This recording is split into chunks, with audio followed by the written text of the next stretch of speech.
दीदी 12 हो गई। हेलो, जय जी। हाँ हाँ, 1 मिनट, अभी सबको आने दीजिए जरा।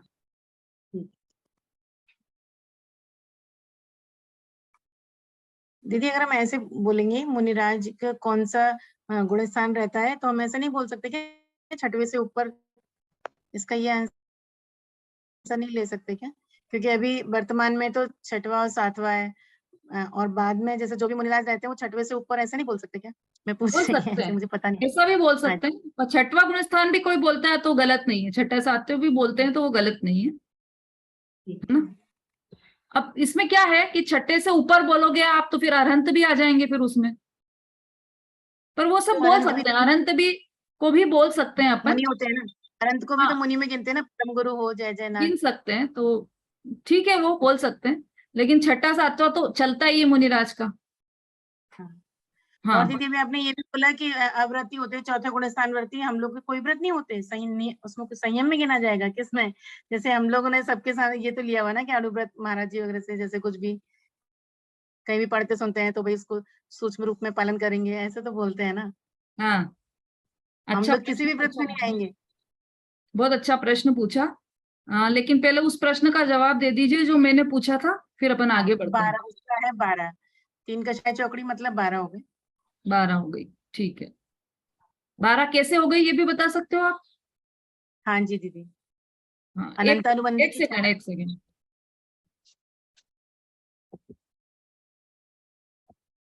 अब बोलिए। अनंत अनुबंधी की 4, और प्रत्याखान की 4, और अप्रत्याखान की 4, ऐसे 12 हो गई, क्रोध मान माया लोभ। बिल्कुल सही। ये 12 चौकड़ी कषाय, मतलब 12 कषाय का मतलब कितनी, 3 चौकड़ी कषाय का अभाव हो गया मुनिराज को। अब जो अव्रती होते हैं वो चतुर्थ गुण स्थान वर्ती होते हैं। देखो गुणस्थान का यदि कभी प्रकरण चलेगा अपना तो अपन गुणस्थान समझेंगे, 14 गुणस्थान होते हैं और एक एक गुणस्थान का अलग अलग स्वरूप होता है। अब इसमें आपको यदि नाम याद होंगे तो मिथ्यात्व, सासादन, मिश्र, फिर चौथा गुणस्थान है अविरत सम्यक दृष्टि। उसके नाम में ही अविरत लिख रखा है, नाम में ही अविरत है। क्यों? क्योंकि उसका स्वरूप ही अविरत है, उसमें कोई भी व्रत नहीं होते, कोई भी व्रत धारण नहीं करता सम्यक दृष्टि जीव। फिर व्रत कहां से चालू होते हैं कि पांचवें गुण स्थान का नाम क्या है? देश विरत। देश विरत मतलब देश मतलब एक देश, अंश में, अंश में जो अणुव्रत धारण करते हैं वो देश विरत नाम के 5वें गुण स्थान में होते हैं।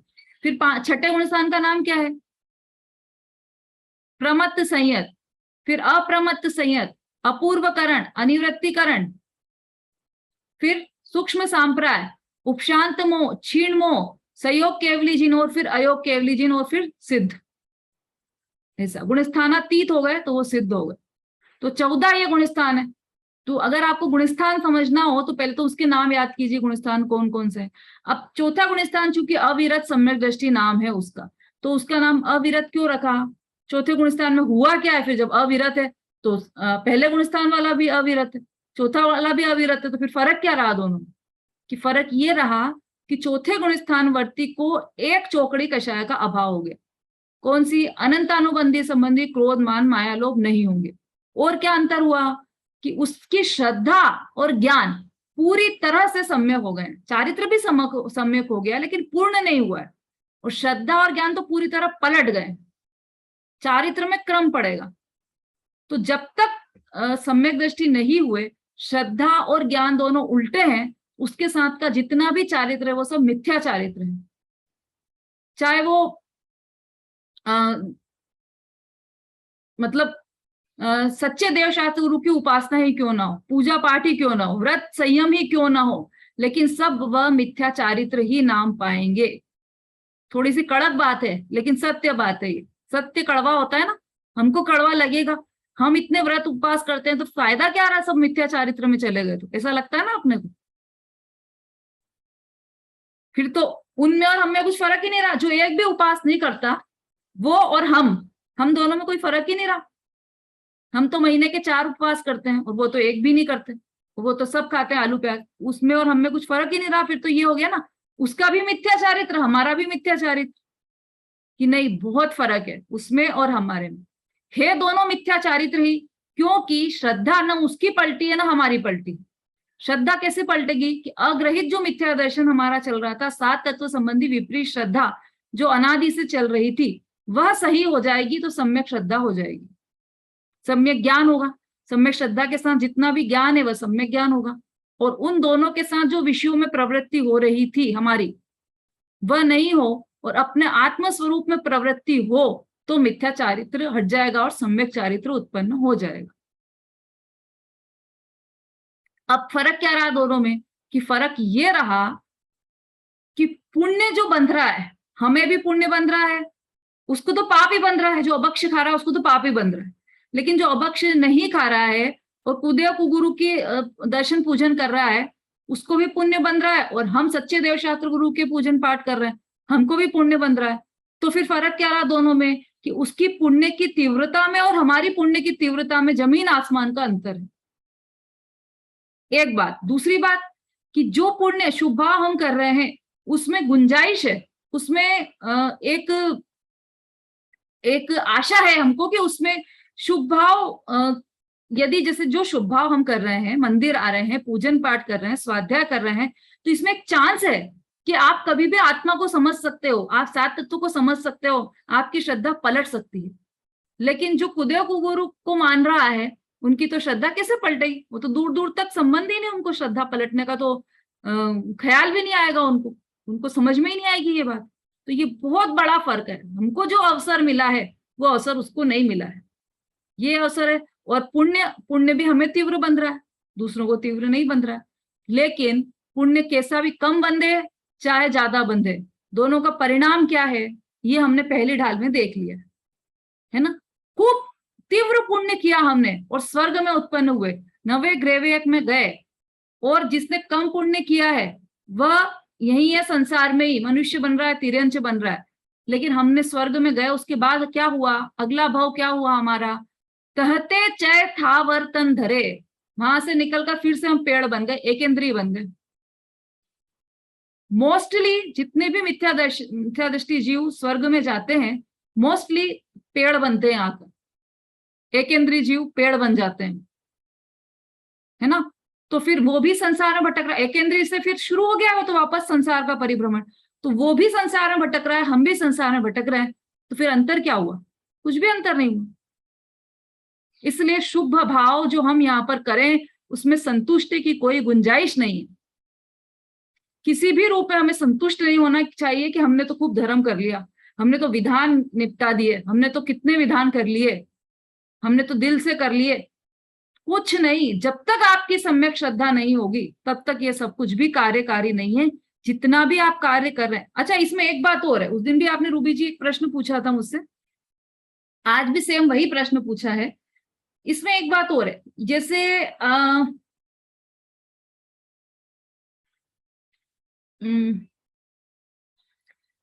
जैसे हमने व्रत उपवास आदि किए, मिथ्या दृष्टि जीव ने व्रत उपवास आदि किए, है ना, और मुनिराज ने व्रत उपवास आदि किए।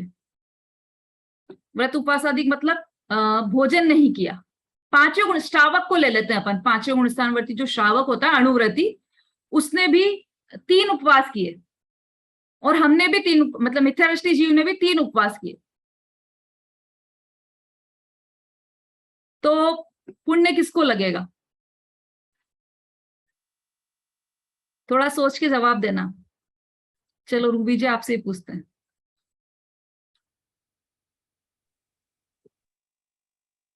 पुण्य बंधु तो दीदी दोनों का ही होगा ना, क्योंकि उन्होंने भी पांचों पापों से रहित क्रियाएं जो भी की हैं, अनशन, उनोदर, अमोदर, जो भी किया है, तो वो मतलब ये है कि क्रिया तो पुण्य की ही हुई है, लेकिन जो पंचम गुण स्थानवर्ती सम्यक दृष्टि जीव है वो मतलब उनके फिर आगे भव समाप्त होने की संभावना है।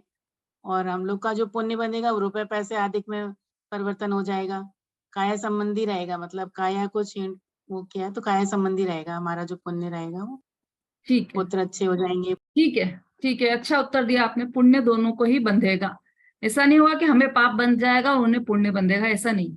पुण्य तो दोनों को ही बंधेगा। अब प्रश्न ये है कि हम उन्होंने जो व्रत किए वो किए या नहीं किए, पहले तो ये बताओ। उन्होंने 3 उपवास किए तो उनके व्रत माने जाएंगे या नहीं, और हमने 3 उपवास किए, वो व्रत माने जाएंगे या नहीं? हमने मतलब हमने भोजन छोड़ा तो व्रत माना जाएगा या नहीं?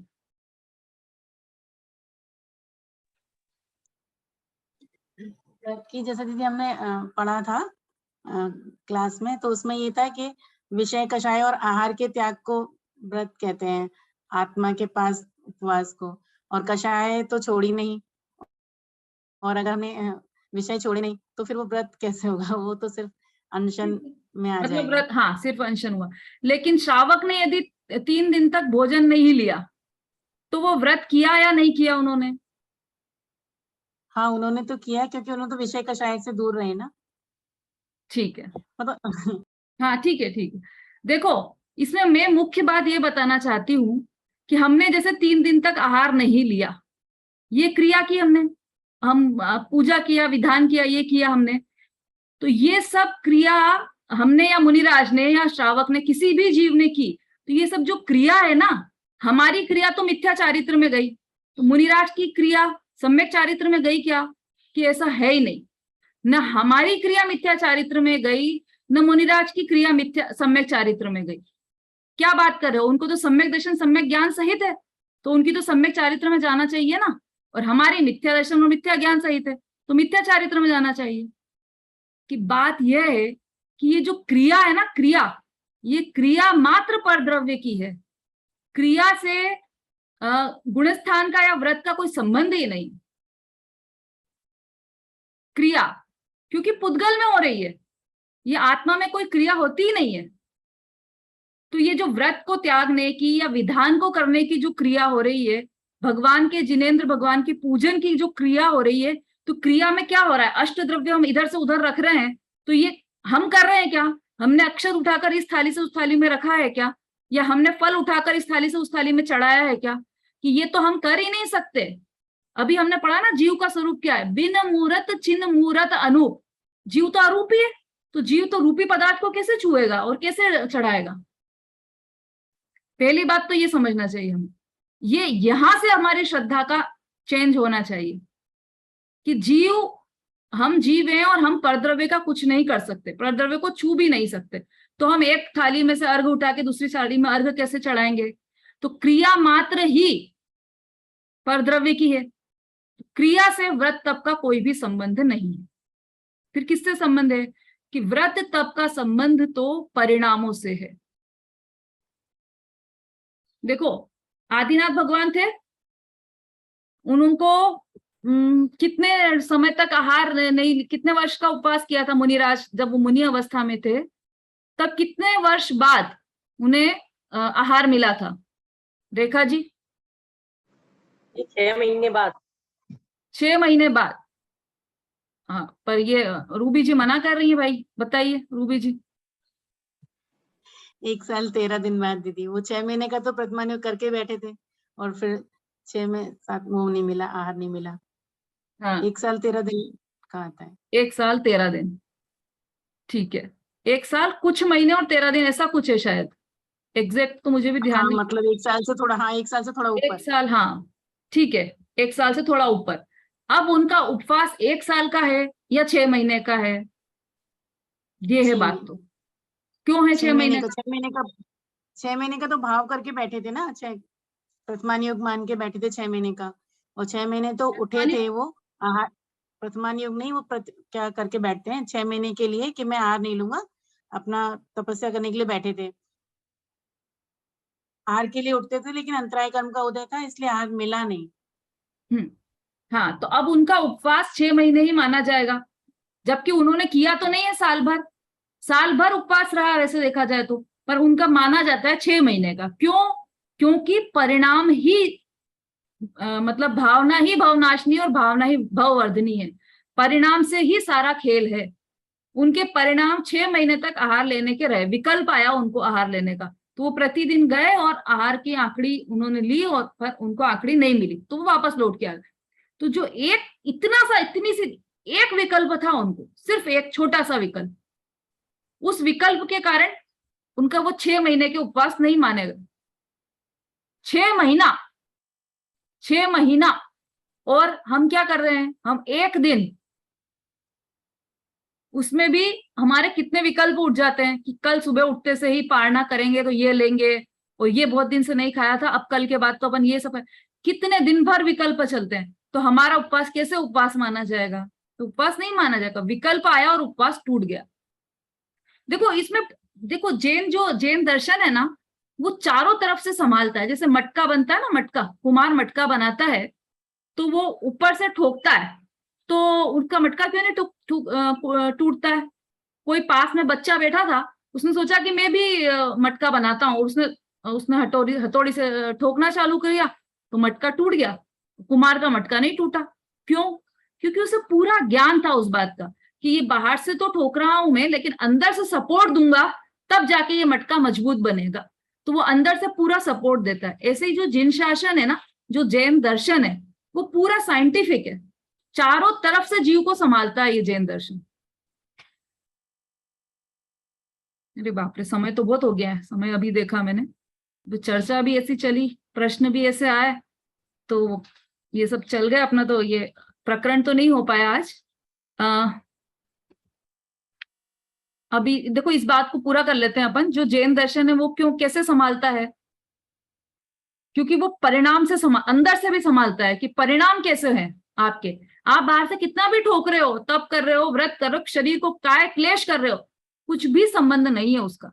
किससे है? आपके अंदर में कितना सपोर्ट है आपको, और वो सपोर्ट कैसे है कि आपके स्वरूप में लीनता कितनी है।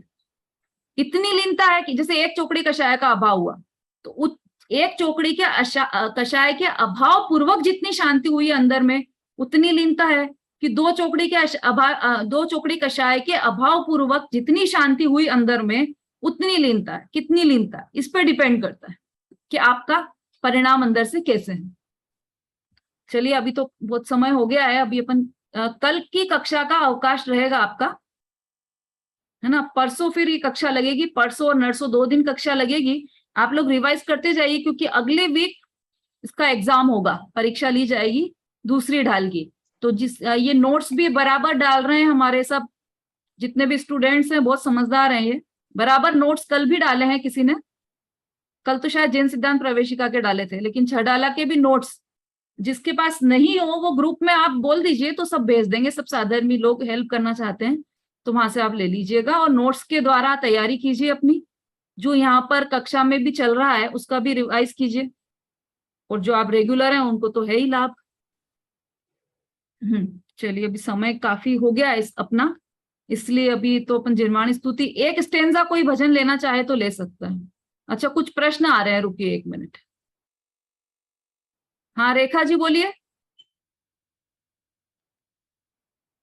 दीदी मैं जो बोल रही थी, सच्ची श्रद्धा जो आपने बताई ना, अपन कुछ भी करें जब तक सच्ची श्रद्धा नहीं होगी तो अपना सब बेकार है, पूजा पाठ सब करना। तो दीदी सच्ची श्रद्धा होगी कैसे? बस एक वो देखो, सच्ची श्रद्धा नहीं होगी तब तक सब बेकार है, इसलिए हम नहीं करें, ये मैं कहना चाह रही थी कि जैन शासन चारों तरफ से संभालता है। ऐसा नहीं है कि आप स्वच्छंदी हो जाएं कि सच्ची श्रद्धा नहीं होगी तब तक तो क्या फायदा है, व्रत का तो 0 है, तो अपन करें ही नहीं व्रत, उपवास करें ही नहीं, ऐसा बिल्कुल भी नहीं है। स्वच्छंदी होने का धर्म नहीं है। उपदेश हमेशा ऊंचा चढ़ने के लिए दिया जाता है। जितने व्रत आप कर रहे हैं वो तो करें ही, अब उससे ऊंचा बढ़ने की, आगे बढ़ने की बात है। तो पहली बात तो स्वच्छंदी नहीं होना, कि दीदी ने तो मना कर दिया कि कुछ भी फायदा नहीं है, तो हमने तो उपवास करना छोड़ दिया, हमने तो ये सब छोड़ दिया, अब रात्रि भोजन भी हम करते छोड़ा था, वो भी करने लगे। ऐसा बिल्कुल भी नहीं है। जितने अंश में आप ये त्यागते हैं उतने अंश में आपको पुण्य तो मिल ही रहा है, और पुण्य के उदय में आपको वापस जिनवाणी मिलेगी।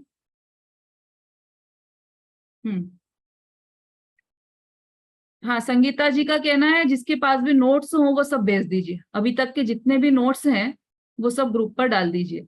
हाँ चलिए, हाँ रेखा जी हो गया आपका क्वेश्चन का आंसर मिल गया आपको? हाँ सच्ची श्रद्धा होगी कैसे, ये है प्रश्न आपका। तो ये जो हमारा प्रकरण चल रहा है ना अभी दूसरी ढाल, उसमें अग्रहित मिथ्यादर्शन दिया था पहले, तो अग्रहित मिथ्यात्व का त्याग करने से सच्ची श्रद्धा होगी। 7 तत्वों की संबंधी जो भूल चल रही है हमारी, उस भूल को मिटाएंगे तो सच्ची श्रद्धा होगी। कुदेव कुगुरु कुधर्म से बचेंगे तो सच्ची श्रद्धा होगी। अभी उसी की चर्चा पूरी इसमें 6 ढाला में, दूसरी और तीसरी ढाल में यही चर्चा आएगी। आपके प्रश्न का उत्तर स्वयं दौलत राम जी देंगे। हाँ जी, वर्षा जी बोलिए। हाँ दीदी, मैं ये पूछना चाह रही थी कि हम छोटा सा नियम लेंगे तो वो अणुव्रत में आएगा कि नहीं आएगा? छोटे छोटे नियम। हाँ, छोटे छोटे नियम अणुव्रत में आएंगे या नहीं, इसका आंसर आपको खुद को देना पड़ेगा, क्योंकि मैं तो यहाँ पर जो 6 डाला में चल रहा है वो समझा रही हूँ, कसौटी आपके हाथ में दे रही हूँ, आप खुद कस लेना तो आपको समझ में आ जाएगा कि वो अणुव्रत में आएंगे या नहीं। ठीक है, हाँ चलिए अंजू जी बोलिए, आपका कोई प्रश्न है? मेरा नहीं, मैंने नहीं। हाँ अंजलि जी बोलिए। मैम नंबर चाहिए, नंबर। हाँ भाई, किसी के पास है, आप लोगों में से किसी के पास अंजलि जी का नंबर है क्या? उनको ग्रुप में ऐड कर लीजिए, चैट बॉक्स में डालिए। अंजलि जी आपका नंबर चैट बॉक्स में डाल दीजिए।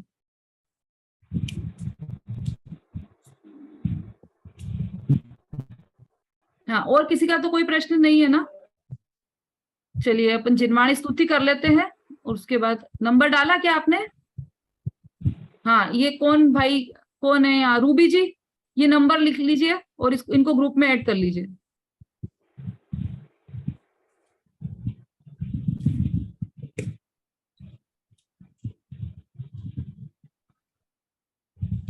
कर लिया क्या?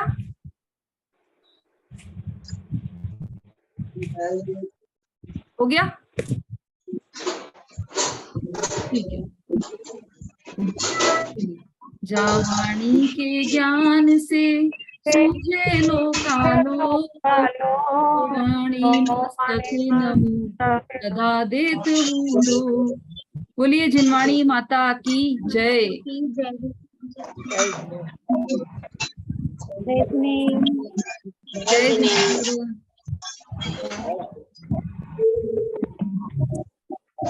सभी को जय जिनेन्द्र। जय जिनेन्द्र।